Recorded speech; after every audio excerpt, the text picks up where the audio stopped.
Yo, yo, what's up, guys? Hey, man. Lightning Blanche. What's your name, dude? Sometimes I feel bad calling everyone by, like, their YouTube avatar name. Well, thanks for being here, dude. Soren. What's up, dude? Hope everyone can hear me well. Let me know if the music's too loud, anything like that. Just getting situated here. Millie, what's up, man? Yo, yo, hope everyone's having a great night. It's aight. Sweet. What's everyone up to? I just got off work here a little while ago. It's crazy how long it stays light now. It's like, what time is it? 6:30, and it's still like complete daylight, which is pretty sweet. So I love streaming with you guys on Wednesdays. That's like a whole new thing. Doing work. What kind of work you doing? I think I have a delay somewhere, but I think it's all good. These light streaks are like so, oh, so weird.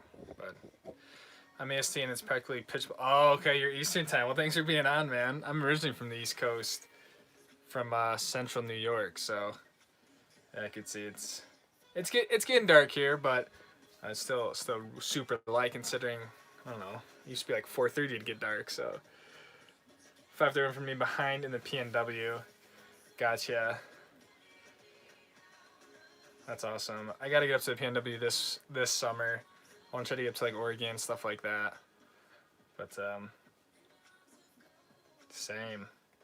Wait, so you're from Central New York, Lightning, or like upstate? That's pretty gnarly. I haven't been back in like a few years, but I don't know. Yeah, 2 years now. But yeah, I grew up there like my entire life. Basically, went to college out there, so.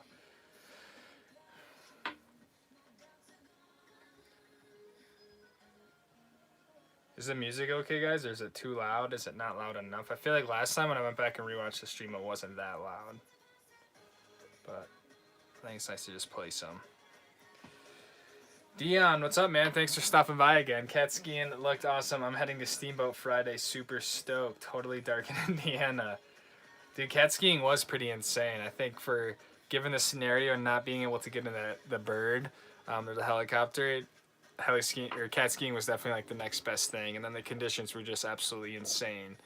I guess it's so crazy how different the weather patterns can be between like Park City and then like even just Salt Lake and like the Little Cottonwood Canyon like that. It's just a whole different world, and I guess it had just been slowly storming for like a few days, and I mean, if you watched the video, you would have seen how deep it was, and then it was just kept snowing the whole time we were up there, so it was pretty insane. I just know that getting up in the helicopter would have been insane, and like they've been flying this week, so it's kind of like bittersweet because it would just be so sick up there. But it'd be gnarly if you could get up and do it in Steamboat. I've always wanted to go up there, but definitely recommend cat skiing like as kind of a substitute, and not as heavy as helicopter skiing, but definitely a cool little experience. The only thing is the cat is slow, but I don't know, it's all good. You're not missing much. Lightning. Adventure Carlo, what's up, man? Hey, thanks for stopping by again. Another live stream. And Schiller, what's up, dude? Thank you for being here. Another stream, dude. Another stream. Did you get out this weekend, Schiller, or what? It was pretty epic, I feel like. And I feel like there's like sleeper pow days kind of all over. But Lightning, I went to college at Hobart College in Geneva, New York. I don't know if you've ever heard of it. But it's kind of like the Finger Lakes region. So did 4 years there, and then I moved out to Colorado for graduate school and all that good stuff. So, but yeah, I grew up right outside Syracuse. So, did you go to school out there, man, or what? And where exactly are you from up there?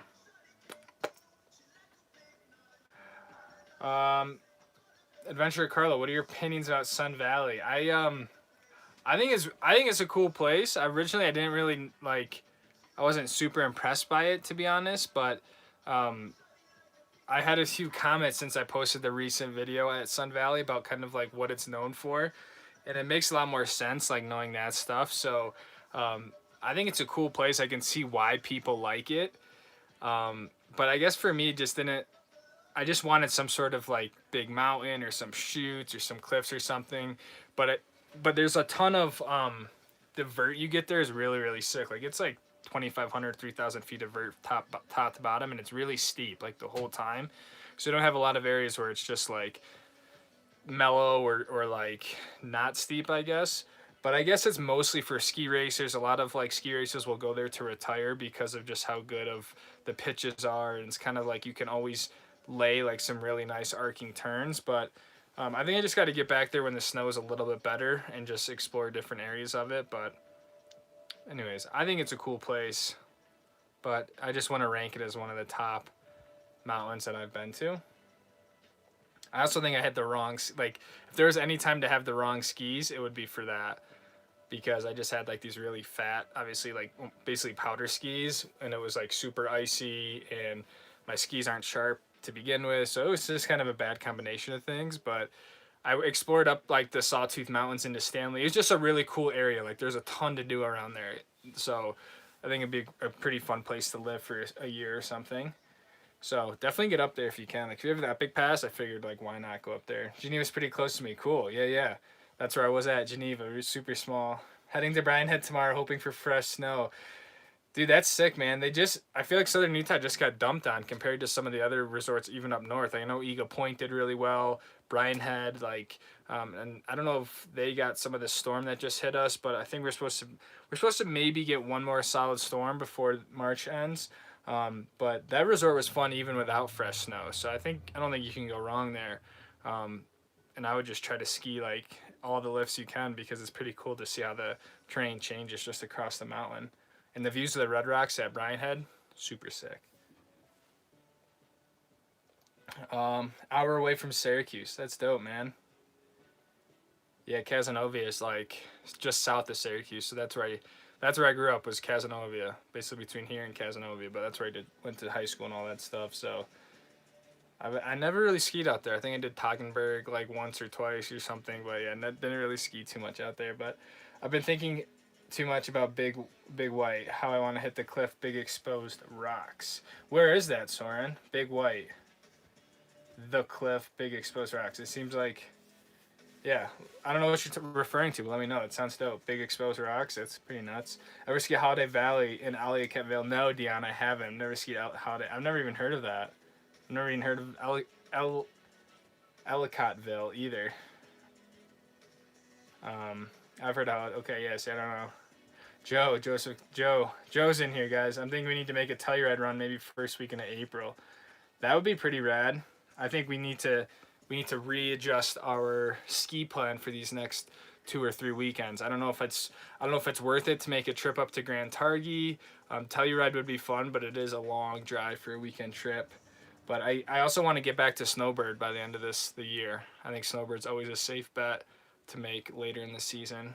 So I'd love to do Snowbird.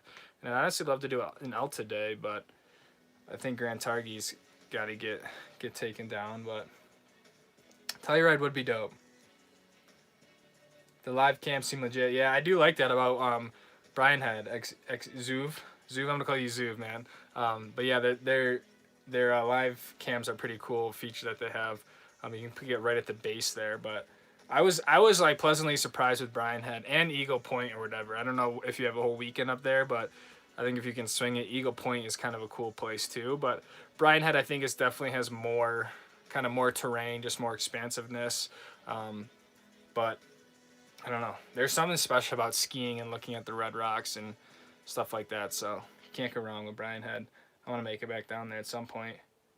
Big White, Canada. Not much difficult terrain besides the cliff. Hardest. Oh, okay. I got you, man. Dude, I want to get up to Canada and ski so bad, dude. Like, just Lake Louise, ski area, the Big Three, all that stuff. Like, I want to get up to Canada just so bad again in general. So, I'd love to make a whole Canada tour next year. Like Revelstoke, Kicking Horse, all that stuff. So, yeah, definitely. British Columbia, dude, it's so beautiful. William, yeah, you can definitely ask the question, man. Just drop it in chat. That's what we're here doing. We're just chilling, talking, chatting about stuff. If you got a question, drop it. We can all chat about it. Let's see. Dollar Mountain and Sun Valley was so sick when I was there. Oh, dude, Carlo, I didn't really realize that because I was wondering because I saw some pretty sick terrain parks, but I couldn't find any of them at like the main lift area, the main mountain. If you guys don't know, Sun Valley is actually separated almost into two different like resorts or hills that you can't like ski from one to the other, if that makes sense. And all like the terrain parks and stuff like that are on this other place called Dollar Mountain. So I wish I made the trip over there. I'm just not a huge park skier that much anymore, but I never really was in the first place. But yeah, that was their parks seem really sick. So that I learned about that after the fact. But yeah, their parks seem nice. And just like the weather there is super super nice. I think like it's always sunny. It feels like, but I've always wanted to go to BC or Newfoundland. Yeah, Newfoundland, dude. Yeah, BC. Like, I'd love to get back up there. I'd love to get up to Whistler again. Um, like I think anywhere up there. The Sea to Sky Highway is just so sick. Squamish. Like if you guys never went up there in the summer either, like definitely recommend trying to make a trip because it's just so beautiful. The days get so long in the summer up there, and just like the wildlife you see, it's really like a whole new world up there. So yeah, that's maybe one of my favorite places. It's just that whole northwestern end of North America. Um, Holiday Valley is an hour south of Buffalo, only sounded much better than anything in Indiana. Gotcha. 750 vertical. Yeah, I wouldn't even say there's like some of the stuff down south, Dion. Like I think Brian Head you could get more like 1,200 feet of vertical, but 750 vert is still a good amount for Buffalo. And yeah, I could imagine it's better than anything in Indiana, but I just think skiing East Coast compared to West Coast are like whole different sports. I think I missed Amanda in here. I thought I saw her. Amanda, hello. Yeah, see, I thought I skipped over. Yeah, I saw you. Whitefish. Okay, sorry about that, Amanda. I hope you're having a good night. Thanks for stopping by again on the stream. Really appreciate it. Sorry about that. Let's see. Okay. William. Okay, you helped me a lot on my Utah trip. Okay, my home mountain is Whiteface. Are you ever gonna ski a Whiteface? William, I don't know. I don't have any like foreseeable plans to go back and ski Whiteface. It'd be cool at some point to just make like a big trip out back east and do like an East Coast ski trip, and I would for sure hit up Whiteface. But I don't see myself leaving here right now to go ski over there. I'd rather do like a Colorado trip or like we're saying like a British Columbia trip or even a California trip. So yeah, if I do, I'm sure you'll know. So you should do an Aspen Snowmass and Highlands vlog, dude. I would love to, Rohan. Like I'd love to get out to the Aspen area to ski, even just Colorado in general. Just because I haven't been back there in a few years, and I think it'd be such a cool just tour trip, you know what I mean, in terms of going to like you said, Aspen, Vail, Breckenridge, like all that stuff. It'd be a really fun like 2-3 week just road trip skiing. And I've never skied Aspen before. I've been out there once in the summer, and obviously there's just such great things about Aspen, Snowmass, and all that stuff. But that'd be cool just to spend a day at each one. So I think next season I'm gonna get the Icon and the Epic Pass. So I'll have the ability to go out to Aspen for a few days and really almost be able to do like any mountain we want with those two passes. So that'll be a lot of fun. Grand Targhee would be sick. Snowbird.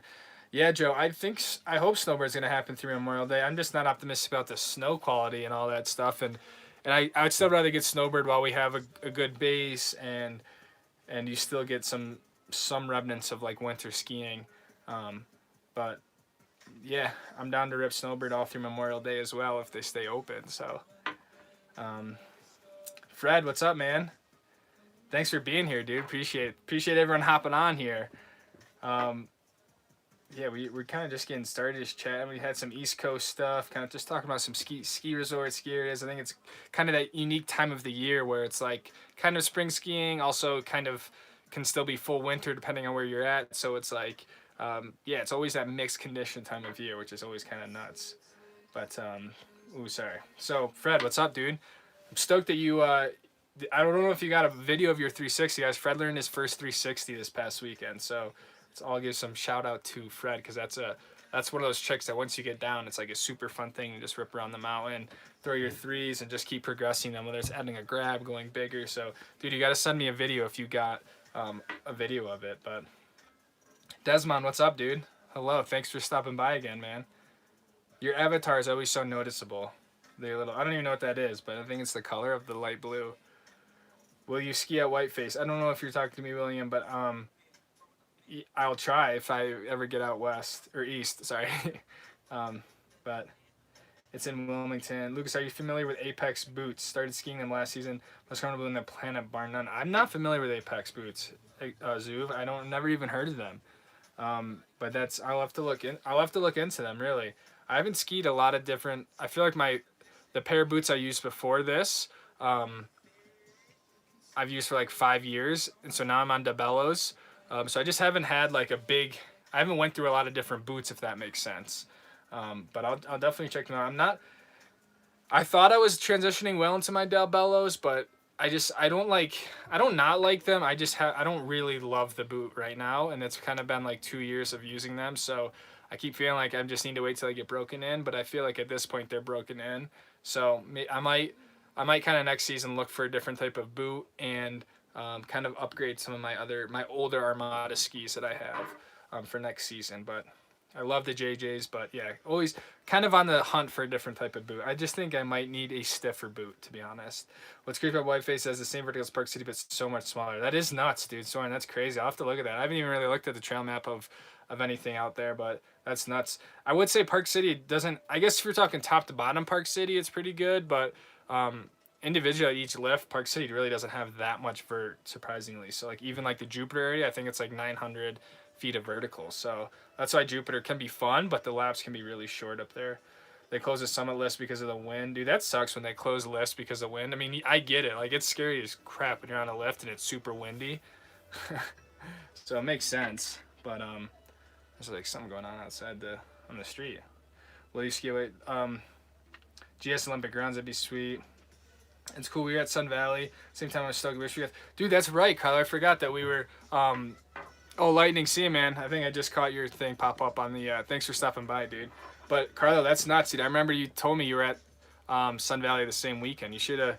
I guess we could have planned that better. Whoa. But sorry, guys. Yeah, I guess we could have planned that better. But I never even made it over to Dollar Mountain. I should have. Or you should have. Or you should have came over to the other one. I don't even know what the other one's called. The other Sun Valley. Best part on Wednesday, it's 8:40 for me. Appreciate that, man. Yeah, it's 6:40 here, 6:50 now, but it seems like we got a few East Coasters up here, so I appreciate you guys being on this late. I think this time has been working out pretty well, but anyways, let's see. Oh, we're talking about Beaver Creek a little bit. Beaver Creek's fun. I've been there once.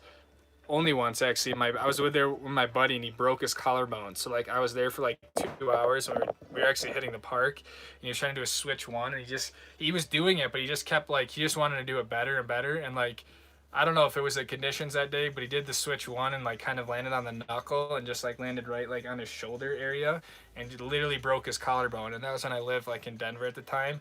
And so we skied, like, 1 or 2 more runs, and he was just, like, he kind of realized that he like really broke his collarbone, so he had to go back. So I didn't really ski it that much, but that's a crappy injury. So I'm like we didn't have to be doing that, but I don't know. It's part of the deal. But yeah, Beaver Creek's cool. So is Whiteface. Highlands is dope, kind of like Alta. Dude, Rowan, I've heard if you're gonna go to Aspen, go to the Highlands. I heard Highlands definitely has the most challenging terrain. I guess depending on what you're doing, but yeah. I definitely want to get up there because, like I said, I've never skied up there, and I heard great things about the Highlands, so it'd be really sweet. Fam has had a house there since the 90s. What's up, Ryan? Thanks for stopping by, dude. What mountain are you talking about that they have the house there? Are you going to Sun Valley next year? Carlo, yeah, I will probably be going to Sun Valley next year. I almost want to do everything that I've done this season, except hopefully we have a longer season where we have some better snow, and I also want to try to hit them like on POW days, just kind of different conditions. So I'll be back to a lot of these resorts, but hopefully I'll be able to do even more. And like I said, if I do get the icon for next season, which I'm most likely going to, I'll be able to hit a bigger like array of resorts, if that makes sense. So Snowmass has the largest vertical drop in the U.S. in one skiable area. That's interesting. I wonder what they mean by that, because I thought like Snowbird and some other places had more vertical skiing. Vertical drop. So I'll have to, I wonder what they mean by vertical drop. That's interesting. Jacob, just saw the video on the van, how much it costs. How much do you spend every month or so now that you have to get gas, make fire drives, all that things? Jacob, good question, man. Thanks for stopping by, dude. Speaking of all that, so gas has gotten a little bit more expensive just like these last few months, but when I go on like a weekend trip, like if I go up to Jackson Hole or something, I'll probably spend close to about like $250 to $300 on the weekends. Just because the van does get good gas mileage, but obviously when you're doing on trips like that, it's easy to spend a few $100. And then I just got the van back just this afternoon from getting it serviced. I got like a nice oil change, transmission service. Like I really went through the van because I'm going out to San Diego in like 2 or 3 weekends, so I just wanted to get it all set before that, and that costed me about like $850. So the service on these is not cheap, but they last a while, and this is obviously like, I mean, this whole thing is built out, full kitchen, like, so I got to make sure I take care of it so I don't have any issues on the road. So you could definitely do it for cheaper if that makes sense, but service is something I don't like to skimp on because I would hate to be stranded somewhere just because of lack of service. But I don't drive it that much during the week, if that makes sense. So, but that was also the first service I did since getting the van. So I put about 10,000 miles on it right now. It has about 63,000 miles on the van. So it's just kind of that time to do it. So anyways, hope that answers your question. Good question. That'd be a cool video to make, just like expenses with the van and stuff that people don't really think of. So, okay, Ryan, Beaver Creek. You live on the East Coast, dude. If you you got to make it out to. Do your parents still have the house in Beaver Creek? Because if they do, man, I'd be out there all the time. William, if you're still here, I am from Syracuse, New York, originally. So that's where I'm from. Lucas is from New York. Yeah, so no video. I think my mountain might be closing before I can get out again. Oh, Fred, that sucks, man. I think my mountain are they closing just because like lack of snow and stuff? Or I guess it is just getting that time of year. But I thought maybe they'd be able to make it to April, but I don't know. I know Epic extended the season a lot for like a whole nother week, so we're gonna be open till like April 11th instead of April 4th. So pretty sweet. Sorry,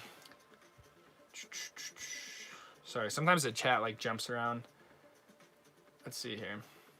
Yeah, I'm from Syracuse. Syracuse, New York. Okay, here we go. What is a good price for skis and boots? Okay, Jacob, you have another question, which is a good question. What is a good price for skis and boots, powder versus non-powder? I'm not sure your second part of the question here. For skis and boots, powder. I'd say good price for skis, like a good pair. I would recommend trying to get like their last year's version or even 2 or 3 years ago, because I don't feel like the skis now changed that much that warrants like having to buy like the 2022 model of skis. So I think a good price for a good ski I think would probably be around like if you're talking like a top of the line ski, you could probably get a good pair for like $400 like brand new, but that'd be like a 2018 model or something. But I think typically skis are going for $700-800. But I think especially if you get to like a ski swap or one of these ski shows like before the season starts, typically like September, usually you can find good deals. And also I would think now or like April, ski shops will also be trying to clear out their inventory for that year. So I would definitely try to hunt for the deals. Don't buy like middle of the season from like a ski store at like the base of the mountain. Like that just isn't, yeah, you'll pay full price then. And boots, powder versus non-powder, I'm not sure what you mean by that. I don't think you need a powder boot and a non-powder boot. I just think, I think you just kind of ski differently when you're in deep pow versus not. But I don't know if you necessarily need, maybe you could get away with a softer boot. But if anything, I would get a powder ski and a non-powder ski compared to having a powder boot and a non-powder boot, if that makes sense. So did you ever get to go heli skiing? Tyler, I did. So yeah, spoiler, I did not. We didn't. Sunday we cat skied again, but it was like we were cat skiing waiting for the weather to clear to go heli skiing. And it was so close. It was like really, really close. Finally the clouds lifted and the visibility got better, but it was still too windy to actually fly. So we never got out, and by the time it was clear to go, it was like 2:30, 3 o'clock, and it was too late to actually send us out. So super, super bummed. And it's not rare. I think flying in the heli is tough in terms of a success rate. Like even when I went to Alaska to do it, we only flew 30% of the days we were there, just because you really need conditions to be right to fly the heli. So unfortunately I didn't. We did another epic day of cat skiing, but it was kind of the same terrain, same stuff. But yeah, never got up in the heli, which really was just kind of hurt my soul because I was looking forward to it so much. Okay, what's up, guys? I just got back from a 5-hour baseball game. Michael, what's up, man? That's a long baseball game. Were you playing for 5 hours or what? I'm doing well though, man. Got off work like I don't know, probably about an hour ago now, a little bit more than an hour.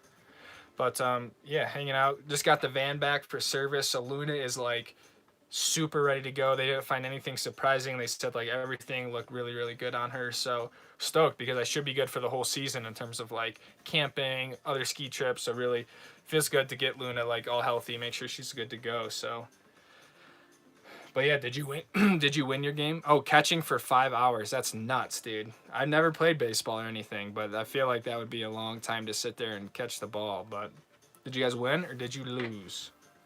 Grace McHahey. Hello. Hi, Grace. I got to do some mountain biking. Peace out, Lucas. Great live stream. Keep skiing safe, bro. Oh, thanks, man.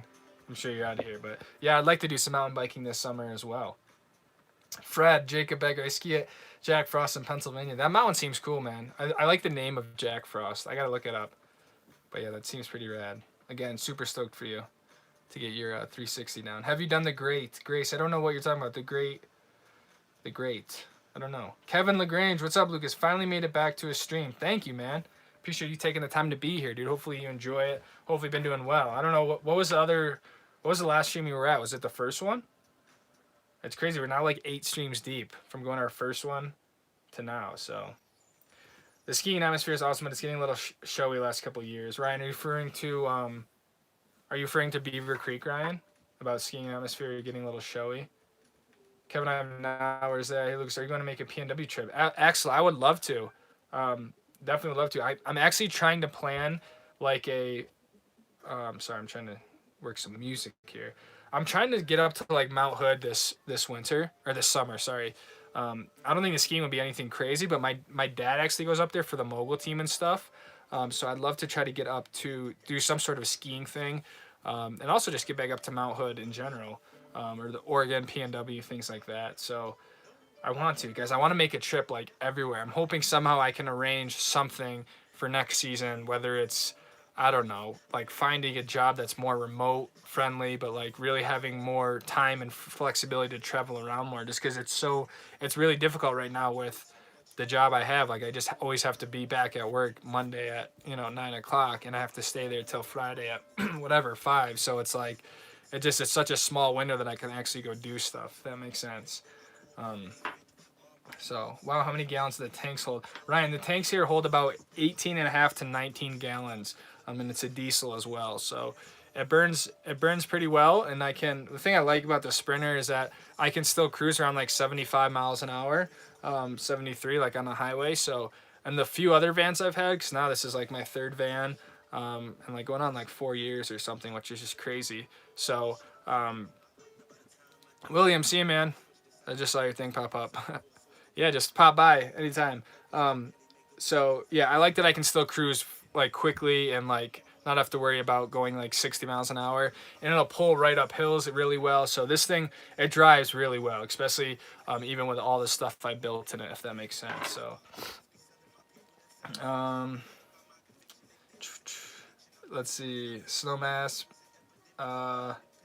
Sorry. So yeah, Snowmass. Yeah, Michael, we were talking about Snowmass, like especially the Highlands and stuff. Like I've never been there. I only went to have you guys heard of the Maroon Bells? Like it's a beautiful mountain range up there. So I went there for the summer once with a friend who invited me. He had a house up there, which was kind of nice. But yeah, I've never been up there in the winter. I always just hear how expensive Aspen is, whether it's getting a coffee at a Starbucks or whatever. But it'd be cool to try to stealth camp somewhere in the van and go skiing. You guys talking about Seven Springs? Isn't that where Tom Wallish does his rail jam thing? Or his rail competition? I think it's at Seven Springs. It's in Pittsburgh, I think, somewhere. The ski atmosphere. Oh, sorry, we already talked about that. Pretty sure Revelstoke. Oh yeah, south of Pittsburgh. Pretty sure Revelstoke is the highest vertical drop, then Worcester, then Telluride, which is in the U.S., then Snowmass. Okay, it'd be cool if yeah, we'll have to verify who has the highest vertical drop because that would be dope. I've only been to Whistler in the summer. I used to do mogul camps out there. It's so fun because you'd obviously be at 70 degrees like in the summer, and then or at the base, then you slowly take lifts up, and then you get to like the top of the glacier, and there's a huge park. There's a sick mogul course. It's just like a whole camp for free ride athletes and stuff like that. So I've never skied it actually in the winter full on, and then I've been to Whistler a few times to mountain bike and just be up there in the summer. But I'd love to get back up there. And Telluride, gotta make a Telluride trip. I'm a 4x4 camper van guy. I have a GMC Savannah, works great for winter excursion. Installation is the key. Stay in the upper parking lot. Okay, yeah, Zuv, that's good to know, man. My van before this was a Savannah, actually. So yeah, it wasn't a 4x4, and I never had good tires on it, but it fared well in the snow. So insulation is the key. I think it's a very underrated or overlooked piece of the van build, and that was like my priority was insulation. So I went with Havelock Sheeple, and I basically double insulated the ceiling, the walls, kind of any area I really could fit the like two layers of it without actually negating the effects of it, because if you pack insulation or at least sheeple too tight, it actually loses its effectiveness. So there was kind of a balance there, but I definitely credit the insulation for being able to be like in a short sleeve shirt right now and just holding the heat and even the cool air in the summer well. Obviously, I think the misconception is if it's like -5, -10 degrees Fahrenheit, that it's still gonna stay warm in here. I think it's still important to note that you're still like in a metal box, you know. But it makes a huge difference. I think if I were to do it again and I just built a winter van, the biggest thing I do is not put any windows in it, because right now I have these 2 windows in the back and I have a huge slider window, and obviously you just lose so much energy and heat, cool air like through your windows. But yeah, insulation's key, and that's good to know about the Navajo Lodge. Someone mentioned that before, so I might do that next time I'm there. But yeah, I found a nice little pull out. And then when I was right at the mouth, the problem is that it's so much colder up there compared to if you just go down the canyon a little bit. You know what I mean? I think when I was up there, it was like showing it was -9 with the wind chill. When I was there, it was a gnarly weekend. And then I went down the canyon like 15 minutes, and it was like, I don't know, 25 degrees. So I was like, okay, this is a lot more. This is a lot more manageable. Snowbird 3,200 feet, Snowmass 4,300. That's nuts, dude. 4,300 feet of vertical is crazy to ski. So, man, I gotta look into that though. But yeah, Snowbird's sick. I will say Snowbird's sick. They had to do a toaster and oven or stuff from the 80s though. That's hilarious. My dad had a condo up in Park City, and we still have the original toaster that was like from the 90s probably. So that's funny, Ryan. I'm from Philly, so I never skied out towards Pittsburgh. I've never been out. Well, I guess I was just in Pittsburgh, Fred, like in October of last year for go-karting. Actually, I was in Pittsburgh International Raceway. So luckily we have nothing near Southwest Ohio. Kevin, that sucks, man. I think, yeah, that's the biggest thing, is at least being close to a mountain, whether it's on the East Coast or wherever you are. But there's nothing worse than having to drive like 3, 4, 5, 6 hours just to get to a mountain, you know? I thought even driving like the 2.5 hours when I was in Colorado was like, it just got like old after 2 years. You know, you're leaving at like 4 in the morning to go beat the traffic. It's like, oh, it sucks. I meant powder skis, not powder boots. Gotcha. Okay, I think Jacob, I forgot the question. If you're talking about price for powder ski versus not powder ski, I think kind of the price of skis is all kind of the same. It's just the design of them. I would say if you're looking for a powder ski, you definitely want to look at the underfoot or like the width of the ski. Mostly, so I would just try to get something fatter, like a 108 or above. For powder, I've been really liking the 116s I've been using, but a 108 is a good ski to have like all around, where it'll be good in the powder, it'll also be good on groomers, it'll be good like in the terrain park if you wanted to. It's kind of like that one ski quiver they refer to it as. So anything in that mid 100 to 110 range I think would be good. If you're really looking to do like deep pow, I'd do like a 116 or even like a 125, if that makes sense. And then if depending on your skill level, like a little longer ski I've been liking too, just because you have more flotation. So that's kind of the whole idea with a fatter ski. Then if you have a longer ski as well, you just get more surface area. They're a little bit harder to maneuver like in tight stuff, obviously, but I've really welcomed the change. I basically went fatter and longer with my newest skis, and I feel like I can charge way harder. I'm way more confident. The only spot I would see that they lack is like in the terrain park or like super icy conditions like I had at Sun Valley. Dion, good question. I've never I've never really maintained my skis. Someone asked this last stream. Like, I'm not saying that's what you should do, but the only thing I'll really do is take it like a stone to it at the beginning of the season, just kind of take off like the burrs and the sort of like inconsistencies on the edges. But I don't wax my skis. I don't do anything. Half the time I don't even take them out of the van in between weekends. So yeah, I would not do that. But I've never really done. I'll just get my skis tuned up like once a year maybe. But yeah, I don't really do anything for it. So I couldn't even tell you what brand of wax I like because I don't even know what brand of wax is. I wish I don't know if Schiller's still in here. Like there's a few other people who are in here sometimes who could probably help you out more, like Kyler or Telluroi. I don't know if these people are in there, but yeah, I don't know the answer to that. Is it expensive and how many runs do you get in the heli, Ryan? Yeah, it is expensive. You typically get about like I would say 6 to 7 runs.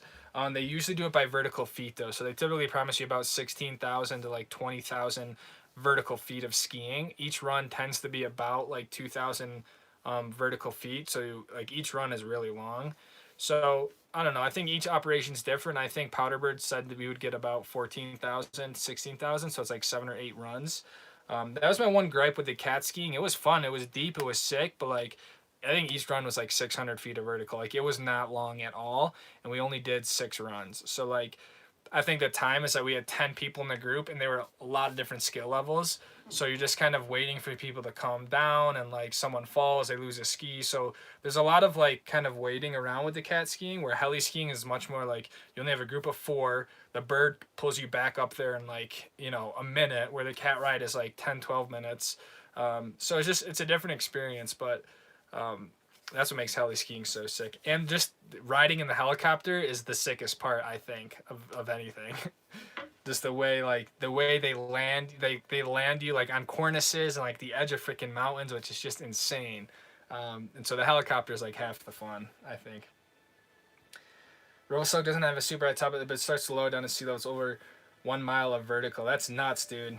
I got to get up to Revelstoke, Kicking Horse, all that stuff. Alyeska in Alaska is that same thing. It's like you're starting at sea level and you go up to like 3,000 feet at the top of the mountain. So you're skiing back down to sea level, which is nuts. I remember the first time I was there, I was like, dude, this is so crazy, because you feel like when you're skiing, you have to be like up high, like 10,000 feet, But yeah, you don't need all that. So I'd love to see how the snow is in Canada. That's my biggest thing. And even like in Montana, Big Sky, stuff like that. I just think the snow here in Utah is so amazing that it's going to be tough to beat. But we lost by like 12. Dude, that's nuts. I feel like that's a lot to lose by in a baseball game, Mike. Michael, that's nuts. It's all right, dude. We'll get him next time. Have you ever skied on Ben Chetler's? Tyler, I've not. Never skied on those Atomics. They look sick. I'd love to. But I'm loving the Armadas. I think it's a great ski for what I like to do, because it's a fat powder ski, but it's also really playful, like when I'm just cruising on a groomer or trying to like butter around or something, or even if I want to go to the park or just carve on groomers. It's just a really fun all-around ski that I've enjoyed using. But yeah, I've never skied on the Ben Chetlers. That would be a fun ski to rip. I haven't been on stream like 3 or 4 weeks. Damn, Kevin. Well, I'm stoked you're able to make it now, dude. She's been going well. It's cool just to hang out, talk with people, see what everyone's doing. It's kind of nice to seeing how the season evolves and just see how everyone's doing across the season. So glad that you're out here, man. How long are you in the cat between runs? Brett, what's up, man? Thank you for stopping by again, dude. And again, thank you for being a part of the Stoke squad. I really, really appreciate that, dude. You were in the cat for about like, I would say realistically like 12 minutes. But just like the whole process of like, once you get down to the cat, right, then it's like, then you got to take your skis off, and then they're loading, you have to load every person's skis, and then you get in the cat, then you have to wait for the cat driver to be clear to pull away, you know what I mean? And then it's like, then you finally get up to the top, then you gotta wait. It's almost like being on an airplane where it's like you gotta wait to get clearance. So then you have to wait. Then you unload. So it's like the whole process from when you stop skiing to start skiing again is like 30 minutes in between each run. You know, I mean it's dope. It's cool. But yeah, it definitely is longer than just zipping in the helicopter back up. But kind of getting like Aspen a bit. Okay, yeah. I got you. I could see how Beaver Creek and Vale can kind of transform into that. But again, I definitely haven't been to the village at Beaver Creek, man. Soren Jones, dude, you can meet Jonathan Buckhouse at Mount Hood. He does a summer camp there. I think I've seen that, man. That's so sick. He does that. That's really cool. We've just connected a little bit on Instagram once because he was out in Utah last year, and I don't know, we just ended up following each other. So got mad respect for him. That's awesome that he's doing what he's doing. So yeah, that's what I'm saying. It'd be cool to get up to Mount Hood. Even just going back up with the mogul team from Park City and filming them, taking photos, like, I don't even care. It'd be cool just to be up there. Kevin LaGrange, have you ever been to Monarch Mountain? I've never been to Monarch, dude. Heard good things. I don't think it's a ski resort that I'd say I haven't heard good things, but yeah, I've never been there. I see their ads sometimes on like Facebook for some reason. I've never even searched Monarch Mountain, but I love those like more low-key resorts. That's why I love like Brian Head, Eagle Mountain, Eagle Point, I mean. So Monarch, Mary Jane Resort, like Eldora, all that stuff. That'd be really cool to go hit again. Have you ever been mountain biking? Timmy, I have been mountain biking. Not a lot. It's something I want to try to do more of this summer. But yeah, I've done a fair amount. My friend let me use his like downhill bike one summer, so I did a lot of downhill. And yeah, it was dope. I just knew I was about to like, you know, break a bone at some point. Like it's just a matter of time. So, but I think I want to do it again this summer and just not do the downhill side of things and just do more like out cruising and being in the mountains and like take it a little bit more easy. Because the downhill, I just like I can't control myself. And like when I had like a Da Vinci race bike, so it was just like it was insane. I could go over anything, and it would just take it like it was nothing. You couldn't go up any hills, but yeah, that thing was gnarly. It was insane. Oh, here we go. James has a pair of bench Atlas that are about 9 years old. They've been a blast. I haven't skied any of the newer models, but I know they're lighter than mine. That's what's cool about skis nowadays. I feel like they last a long time as long as you take care of them, which I don't. But that's I'd love to try to get a pair of them. James, what width are they underfoot? Are they a 116 underfoot, or are they like a 108? Or can you get different sizes? I don't know. Ryan, how did you learn to ski? And then watch your vid and sounded short, but heli sounds really fun. How did I learn to ski, man? That's a good question. I don't even know how I learned to ski. I just did it since I was like 3 years old. I remember I did some ski school when I was younger. Then I obviously did a lot of like ski camps. I think the biggest thing was like I really grew up skiing on the mogul team just before like before I even could remember. I just remember being super young, like skiing bumps, like not even knowing what they were. I attribute all that to my dad. My dad really taught me how to ski because he was so involved on the mogul team and still is. So a lot of my background is from mogul skiing. And then just as I got older, you know, you just start skiing different things, and then like I kind of more progressed just like into, I don't know, I think like everyone does, just more bigger mountain stuff, but always kind of rooted in that mogul fundamentals. And then my dad he just turned 60, still skis with the mogul team. He goes to practice like every day. He hits the jumps, like he's like very involved in the mogul world. He's got mogul skis, like yeah, he's a mogul skier. So I'll never kind of get that out of my like skiing form. So I think that's why sometimes you notice like I take really sort of close, sharp turns, like and it's all from mogul skiing. I think going up to Whistler, doing the mogul camps was huge. Absorption tanks, like a lot of it was all mogul based. And then just skiing. When I was in Colorado, I had classes like 3 days a week, so I was skiing like a ton in Colorado, and that really propelled me into different sort of type of skiing. So yeah, good question, but just one of those things I was honestly born doing. What's your favorite place you've ever skied from Timmy? Timmy, thanks for being here again, man. I'm glad that you like the streams to come back. But favorite place has been Snowbird that I've ever skied. Snowbird. For sure, without a doubt. And then I think probably Jackson Hole. Jackson Hole's it's similar to Snowbird.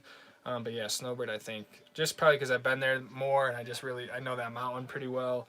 But yeah, snowbird is sick. If you ever can make it a snowbird, definitely recommend. So Revy and Kicking Horse is amazing, dude. I've heard, yeah.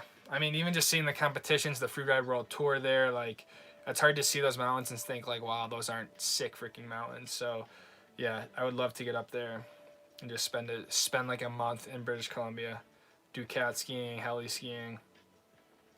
Would anybody recommend a good shell for under 350-ish? Ooh. When you say shell, Ryan, are you meaning like a jacket shell, or are you talking about like a boot? What do you mean for a shell? Owen, what's good, Lucas? If you could spend a whole week at one resort in Utah, which would it be? Planning a trip for next year. Big fan of glades and mostly staying on. Owen, I would tell you snowbird. I really would. If I could spend a whole week, I think what's cool about snowbird is you can also get a snowbird Alta pass where you can also ski over on Alta. So it's like you can kind of ski two resorts without like leaving or driving. They're right next to each other. You go through a gate and you're at Alta. So they have glades as snowbird, but snowbird is a lot of it's like above tree line, like cliffs, sort of chutes, sort of stuff. But if I was spending one whole week, I'd go to the Cliff Lodge and just rip snowbird for a week. It would be insane. And if expert runs, dude, that snowbird, like, yeah, that has the most expert runs I could think of. If not, I think Powder Mountain could be a cool vibe for a week too. They definitely have some good glades. It's a different area of Utah. It's more northern Utah, but that could be fun to stay up for a week, especially if you like glade skiing. If you're in Canada, MEC has some good shells for under 350. There you go. I think Neil's got your back, and you're talking about jacket shell. I need a new jacket, man. I don't know. I've had the same freaking ski suit for like 6 years now. And that's the problem. When I was skiing the Powhatan cat skiing, I got so wet. My stuff isn't like moisture repelling, so it just soaks me, and then like I'm literally wringing it out by the end of the day. Highland Mountain is the best downhill park on East Coast. Sick, dude. Yeah, I would love to get more into mountain biking. Like I said, I don't know anything about it. Like I like being in the mountains. It's so similar to skiing and even car racing. Like it's just that flowy thing. So I want to try to get more into that. I'm thinking I'll just kind of rent bikes this summer, and then like kind of as I go to a different ski resort or different area, and just kind of throw it in the van somewhere, and then I'll kind of use that to figure out if I want to invest in a mountain bike or what. Going to Tahoe and mainly heavenly from New York. Okay, March, you think the snow will be good? I ski Park City early January was only groomers. Felt like east skiing. Ian, yeah, that sucks, man. You just got I think you came like right early January. Yeah, dude, you came right before we actually got some real snow. It was bad here for first 2 months, really. Like we had nothing open. We were just skiing groomers. And that was actually when I went to Jackson Hole, was the beginning of January, because they had way more snow than we did. But yeah, I would still think Tahoe and Heavenly would be good March 27th. I think it's gonna be warm. I think you're always gonna get sort of kind of changing conditions in the summer or the spring skiing, especially in California. I don't know, never skied out there, but I know like they're famous for their Sierra cement snow, which just means that the snow gets pretty heavy. But I think just going to with an open mind that you are doing spring skiing. But they obviously have a great snow base at this point. Like they have a lot of snow. It's just gonna be maneuvering the spring conditions. So that's going to be awesome. I've never been there, but Tahoe and Heavenly look awesome. If you could ski any mountains outside North America, where would you go, Kevin? That's a good question. I would probably do something in the Swiss Alps. I think Chamonix in France would be sick as well, but my sister actually studied abroad in Spain last year, and she went skiing in the Swiss Alps and said it was really, really cool. So probably some in the Swiss Alps, I would say, or like Italy. Like I don't know. It would all be sick. But I don't know the actual names of the mountains enough. I also think it'd be cool to go to New Zealand and ski there. I was there for the summer once, living in a van. So it'd be cool to go back in the winter and ski. I heard they don't have like the best terrain and like snow, but it'd still be pretty rad to go ski there. Do you ever stretch before you start to ski? It's harder to do without getting really sore at the end of the day. Yeah, Jacob, that's a good question as well, man. I think 4 days day 4 is always where it gets like, especially when you don't ski like regularly and you come out for a trip out west, like day 4 is always that makes or breaks people, in my opinion. I don't really stretch it, to be honest. just the more I ski and really the older I get at this point, I'll notice like that first run of the day is like I just need to get warmed up. I can't just like jump into something. But usually that's why. Oh, Amanda, see ya. I didn't even realize you were still on here. Thank you for being here again. Hope you have a good night, Amanda. What was I saying? Stretching. Yeah, that's why I feel like using the runs until I kind of get to where I want to get to, whether that's the top of the mountain or a specific lift. I kind of use those first few runs as just like a warm up. But I don't like do any active stretching. I know my dad does, but again, he's 60 and he's skiing moguls. So I just kind of go out and just start to get the blood pumping. But I'm usually so hyped up and excited, just getting like dressed and I don't know, being in the van, like I don't know. But I don't do any stretches. I probably should. Don't do what I do. Let's see. You ever skied anywhere in the French or Swiss Alps? Tyler, I haven't. I want to. That'd be so cool. I've never even really been. I've never been to Italy or France or any of that stuff. Switzerland. So. The single track sampler is a van life. I think I've seen some of his stuff before or something. That name just sounds familiar. Because when I was trying to get into mountain biking, I was watching some videos on mountain biking. It's my first time out west too. Sick, man. You're gonna have so much fun. You gotta let me know how it is, because I'd love to get out to Mammoth, Tahoe, all that good stuff at some point. Tyler, snowbird is the best mountain and it's super close to SCA. Yeah, dude, that's what's amazing, Tyler, and that's what's amazing about Utah just in general. It's like everything is so close to the airport. Whether you're going to Snowbird or you're going to like Big Cottonwood Canyon with Brighton and Solitude, heck, even if you're coming to Park City, it's 30 minutes away. You know, Deer Valley, like Powder Mountain, like all that's what's so unique about Utah, and that's why I think so many people are coming here.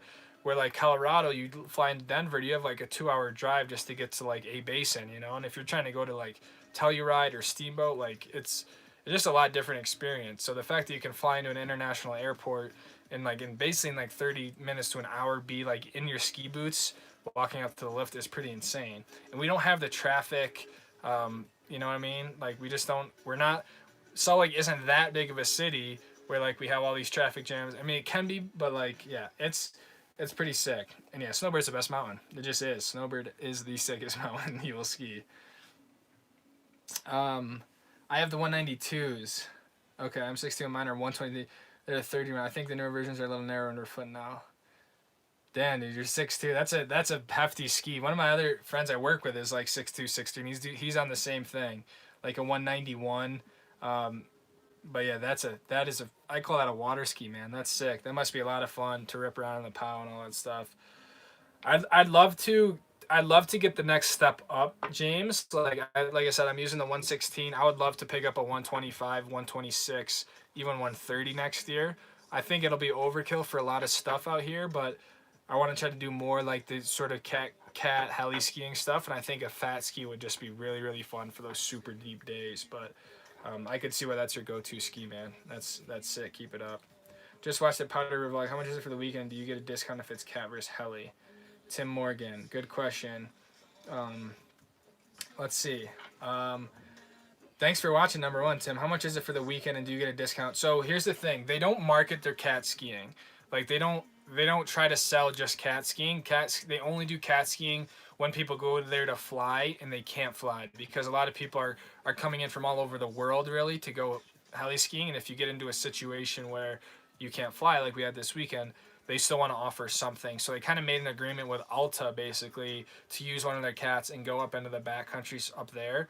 So that's kind of how that whole situation worked. So you don't get a discount. I'd say if you want to get a discount, the best thing would be is to get a group or people to go with you, and you book like you can buy what's called like a flex pass, which you're essentially buying like seven heli tickets or 7 heli days for people, and so they basically will discount you if you buy in bulk, just like anything else really. But you can't just go there and get a cat ride, if that makes sense. So how much is it for the weekend? If you just get one day, it's about $1,500 to go heli skiing. But that they include a lot of different things. Like they include breakfast and they include lunch, and it's like all this gourmet stuff and shuttle rides and all this. So it's a whole experience.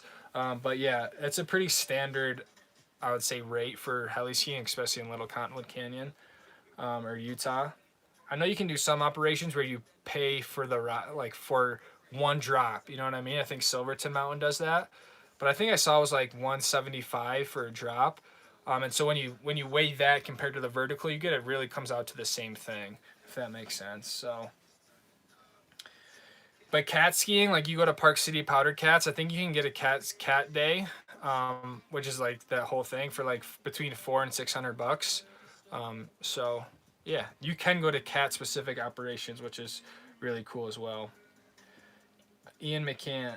I want to say for small channel videos again, especially editing on Rick Harris channel. Thank you, man. I appreciate that, man. It doesn't. Yeah, it's crazy that we've grown, how much we've grown already.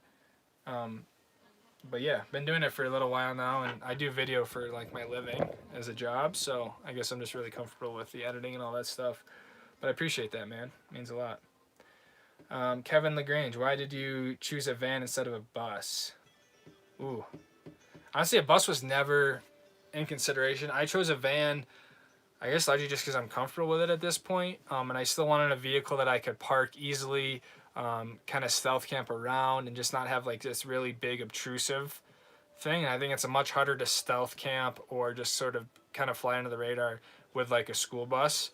And I just like the reliability of the Sprinter van, really. So I don't know, it's a good question. It just never really came in my mind. I've never seen a school bus and been like, wow, I wish I had a school bus. But I think at some point I'm going to build another van, but it would still kind of be the same thing. I just would refine it. I love the single track, him and BXXC. I don't know who BXXC is, but yeah, there's so many amazing channels on YouTube. It's crazy. I think it's cool that people just share their passions and do it in a video format like that. So yeah, I have to start transitioning to the summer activities a little bit here. It's crazy. We only have like 2 weekends left in March or whatever. So yeah, I want to try to look into mountain biking more and just hiking, exploring national parks, things like that. But I definitely need something that's going to kind of keep that same adrenaline of skiing. But I want to play paintball more. I want to do a lot more racing. So there'll be definitely lots of things going on. Jacob Becker, you ever do the pond skiing events or what? That'd be cool. That would be cool. I've never done one. I'm like terrified of that. I don't know why. I don't know the strategy other than just go fast as shit and lean backwards. I don't know.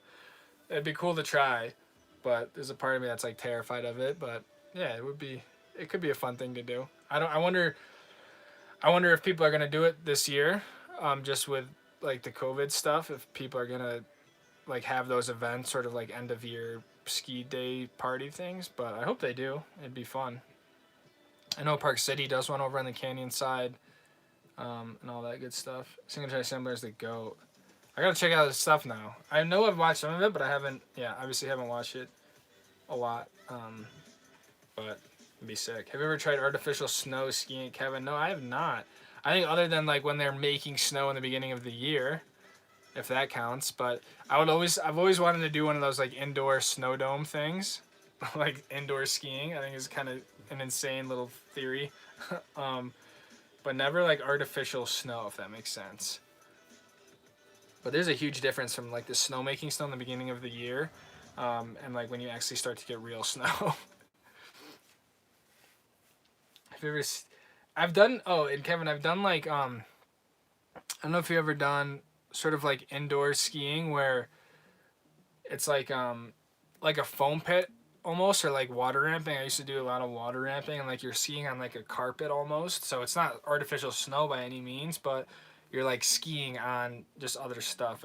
And it's kind of crazy how you still can edge and like still kind of feel the ski under you, but it's definitely not snow.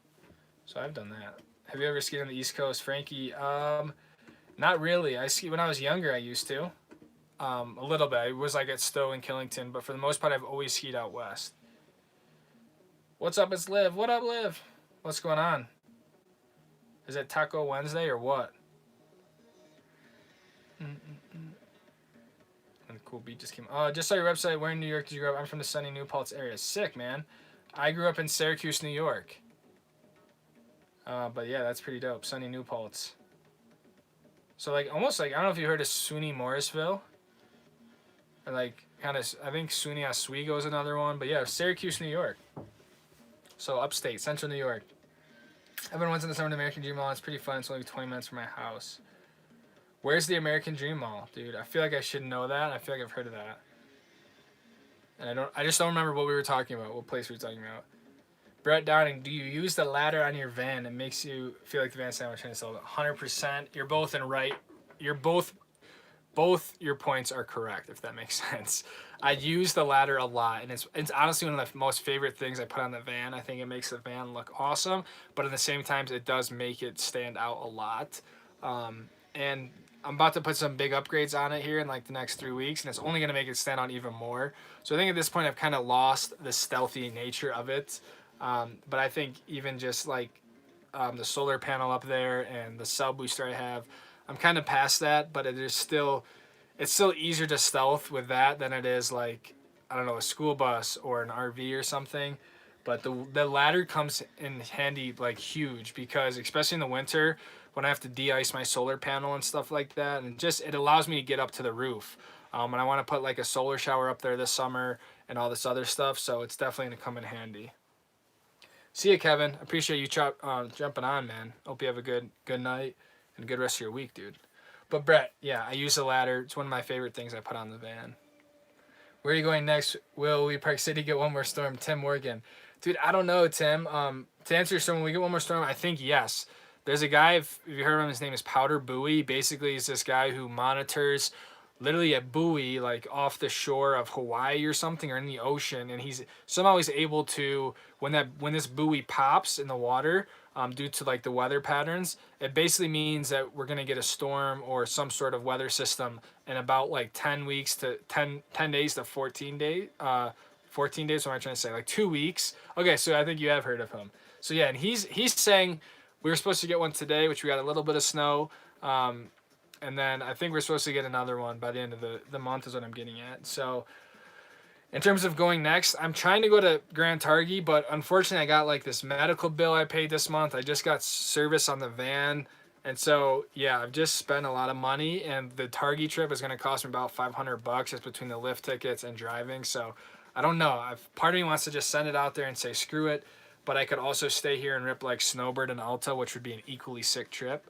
But there's nothing like traveling in the van and like trying to camp around. So if anything, it's going to be Grand Targhee, or like a Snowbird trip, which is like right around the corner. But yeah, if you guys have any suggestions where you think I should go, I'm down for it, as long as it's within like a 5-6 hour drive. Everyone keeps saying Colorado. I'm like, I want to, but man, that's a tough drive to send in a weekend. New Paltz. Oh yeah, talking about New Paltz. American Dream Mall sick. The indoor ski. Okay, it's in the Meadowlands. It's this indoor ski slope in North Jersey. Gotcha. It's a huge mall. They just finished construction like a year ago. Okay, sick. Okay, that'd be cool to go try that. Yeah, I've never heard of, like, I didn't know they had that in North Jersey. Have you guys ever done it or no? I feel like that'd be cool to do. I don't know how the physics of it work and how they can make snow in a freaking like indoor bubble, but it'd be cool. Around 50. Okay, there you go. 50 hours, $50 for 3 hours, and cool to keep up in the summer. Okay, I guess yeah, it's kind of expensive, but I guess they could do that. Is it just like a rail park, or like what can you do? See you, Tim. Appreciate it, man. Thanks for stopping by, dude. Of course. Do you follow any sports? Formula One would be the only sport I really follow, I would say. Jacob, but yeah, I like hockey, but I'm not a huge like sports guy, but other than Formula One. Greetings from Sweden, great channel, Hollywood level production quality, all around great content, man. Thank you, Yasin. Sweden, that's pretty cool. Thanks for being on. Barbara, hello. Thanks for stopping. I hope you have a good night. I know it's late in Georgia, but thank you for stopping by. Appreciate all your support, Barbara. Seriously, thank you. But Yassine, I appreciate that. All around great content. Thanks for being here. Thanks for enjoying it. But Hollywood level production, it's a stretch, but I appreciate it. You're really upset. I go to law school in New York City. I'm from Long Island, and the city says anything about Westchester is Canada. So I guess, oh, Ian, I'm glad you brought that up. That's why I said upstate and central, because I think when you're from New York, like, people can really delineate it as like a lot. So I would say from central New York, I think upstate New York is even more like Poughkeepsie, like really the top of the state. Um, but I think saying anything above Westchester is Canada is a stretch because Westchester is not that far north in New York. But yeah, I would say from central New York. That's a safe bet. 'Cause Syracuse is quite literally right in the center of New York. But that's cool, man. Law school in New York City. That's sick. What year are you in law school? I got my MBA and I was like always considering getting like a joint degree with a JD, but I was like, you know what? I don't think that's not me. But that's cool, man. Congratulations. That's gonna be awesome. A lot of people skate American Dream that I know. I prefer a real mountain of terrain and a normal. Okay. Like I just can't imagine they have a lot of vertical on an indoor mountain. You know what I mean? Like what do they have? Like 300 feet of vertical, if that. Be interesting. But one side is a small slope and one rail and jump section. Okay, be cool. Hey Ryan, thanks man. Thanks for making a great stream, dude. Have a good night, dude. I'll see you around, man. Are you gonna do any more go-kart racing? If so, are you gonna post any of it? Yeah, dude, definitely gonna do more go-kart racing. I definitely will post it. My whole theory is I just try to document my life. So I know a lot of people have came recently for skiing and stuff like that, and that's cool. And I'll definitely obviously be skiing as much as I can. But yeah, definitely be posting go-karting and just all the other stuff I go get myself up to, whether it's doing some more paintball or go-kart racing or just going out and exploring. Like I'll definitely be posting it. So that's kind of how my vlog started, and that's kind of what it is. It's just my life. So if you like it, yeah, for sure. I'm also trying to get back into real car racing, like real sports cars. So that's kind of I did that for a long time, and then that kind of fizzled out. So I'm kind of just go-karting as like a holdover, keep the skill sharp and all that stuff. But yeah, I'll definitely be doing more go-kart racing this summer. I'm a first year getting CPA and a JD. Nice, dude. That must be a pretty stressful workload. So I don't even know why you're on the stream. But that's pretty nuts. CPA and a JD. What does like a typical day look like for you, man? Or like what is like your semester like? How do you like UC Boulder for your MBA from Neil? Good question, man. I don't think anyone's asked anything about that.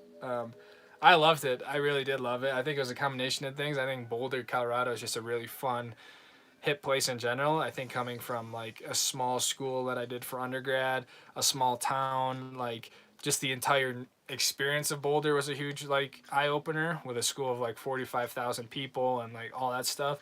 So I loved it. I met some of the best friends in my life in that program, and it was a very like kind of forward thinking, entrepreneurial focused program compared to some of the other stuff like you could say I don't know Penn State or just really more like East Coast sort of schools, if that makes sense. So I loved it. I thought it was a great time. It was an awesome balance between actual school, like real life experience, and then like networking. So it was really fun. But I don't know how worth it necessarily an MBA is as much anymore. So I think if you're in a pattern where you're stuck or you need an MBA to progress to the next level, but it is just a cool experience to talk to these professors who have been in the business for 40 years or whatever, and just the connections you make. So I don't know, but I really enjoyed it. I don't regret anything I did, whether it was my biochem degree or the MBA. Like I think everything happens for a reason and gets you to where I am now. So can't look back at anything like that. Barely any vert. Yeah, around that. Yeah, I would say like 300. I still think that's pushing it, but that'd be fun. I feel like it'd be easy to get like kicked out or like do something stupid. But we gotta try it. Gotta try it. That'd be a lot of fun. Especially go with like big fat pow skis or something absolutely ridiculous. 1,000 feet, dude. I know Ryan, you're not here, but that's insane. Andrew Wall, yo, what's up, dude? I haven't seen you on here in a long time, dude. I hope the van build is going well, man. I feel like I haven't even seen updates on your van build. Are you still building it, or are you kind of in a holding pattern, or what's up? So where'd you ski out in college? Like, what's near Boulder? Good question, Jacob. I think the closest thing near Boulder itself would be like Eldora Mountain Resort, which still isn't really that close. But I had to drive like basically about 90 minutes, I would say, was the closest to A Basin or Uphill Basin, which I think is a killer little resort. And then like 2 hours to Breckenridge, Keystone, Vail. Like I was just always getting up really early in the morning, trying to beat the traffic and driving like 2 hours to get to the mountain, ski, and then drive 2 hours back. And sometimes I would try to ski before class. I had it where it was like you know, I was set up, like, had class at like 2 o'clock, then like a night class. So I was getting up, ripping out there, skiing for 3 hours, and ripping back. I was driving more than I was skiing, but hey, man, it was fun. Ian, okay. Wake up at 5:40, work until 7, study till 9. Class about 5 hours a day, relax between class, dinner, and try to go to bed for 10, but we're heading off at 7:40 here. Okay, thanks, man. Good luck with everything. Appreciate you being on here, dude. Well, guys, thanks for another great stream. I think we're going to wrap this one up. I'm trying to edit the other video. It's another cat skiing video, so I don't know. Yeah, I don't know how much to put in there, but yeah, I'm going to hop off, make some dinner, organize my life as well. So thank you, everyone who's still on here. Thanks, people who joined by. Thank you for all your support recently. So hit me up on Instagram if you guys want to chat more, and I'll see all of you guys. Put it all in. See you next week. Brett, thank you. Build's almost done. We'll catch up later, my guy. All right. Thank you, guys. Be well, everyone. That is always the answer. Put it all in. Oh, okay. Oh, you're talking about the vlog. All right. Yeah, next episode might be kind of repetitive, but hey, we'll put it in. We'll figure out what we can do for the next 2 episodes. So thank you, guys. I'll see all of you guys in the next one. Peace out.